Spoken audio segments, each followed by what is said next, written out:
आपण मानकु स्वादिष्ट रोसईशाला को स्वागत। आज आम बेसन रु रसबुंदी तैयारी करिया। सेथिमाई फास्ट आम एमती गोटे जगार बेसन को ढाली नवा।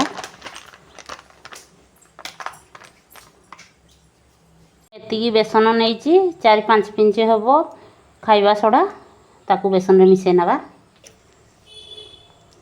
भल से गोले नवा।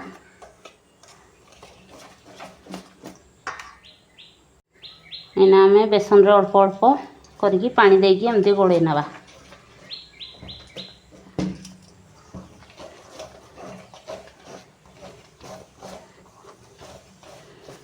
पुणी आउ अल्प पानी देदा।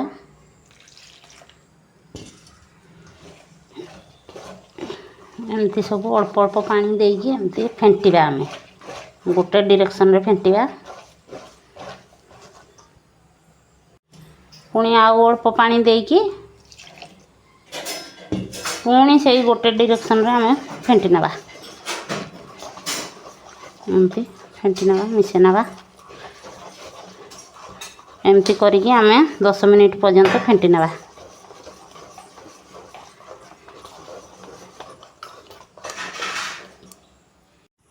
बुंदी घोल आमर परफेक्ट भाव में रेडी हो जाए। देखो ये पतला रखिए। बुंदी छाणीवाई चुली उपरे कड़े रे मु तेल गरम कर नहीं। आमर तेल गरम हो गला। आमर तेल गरम हो गला। आम बुंदी को पकेबा।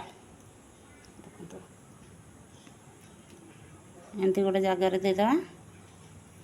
सी आपे आपे गलिकी पड़ो। देखो पड़ुची केते गोल गोल हो।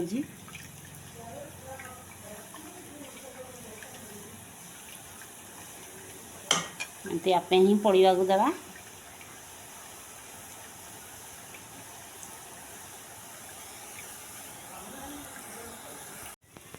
बुंदी आमर सीझी गला। परफेक्ट बुंदी गुड़िक रेडी हो जाइए ना। सबू बुंदी को आम तेल रु छाणी नवा। सीरा प्रस्तुत पाई मु गोटे कड़ई को बसई नहीं। आम ए देदेबा 1.5 कप चीनी। ए कप रे माप करिकी पुणी से ही कप रे माप करिकी आम पानी नहीं जावा 1.5 कप।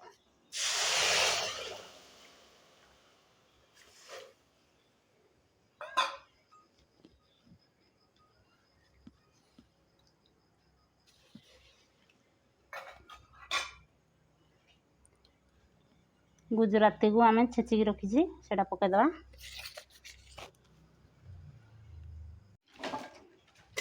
आम चीनी सिरा को इना फुटापी छाड़देवा।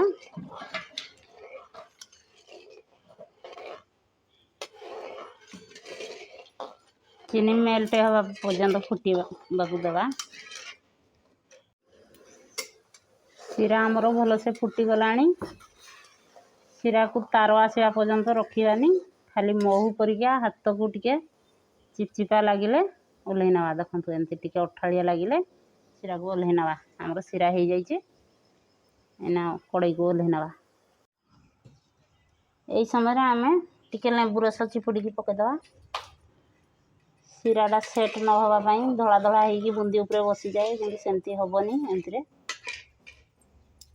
एना आम छाणी रखा बुंदी को देदेवा सिरा रे।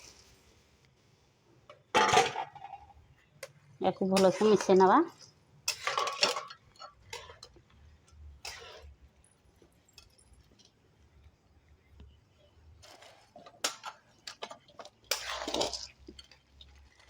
सिरा सहित बुंदी को गोलई नवा।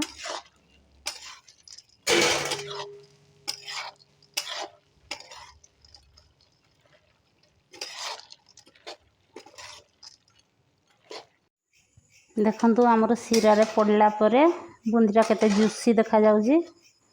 केते गोल गोल ही फुली उठी। देखंतु ए देखंतु फाइनल बनिकी रेडी हो गला आमर रस बुंदी। आपण मानकु जदि एही रेसिपीटी भल लगी थाए ताहले लाइक शेयर सब्सक्राइब करने को जमा भी भूलिबेनी। नुआ नुआ वीडियो देखिया पई मो चैनल को सब्सक्राइब करंतु। Thank you for watching.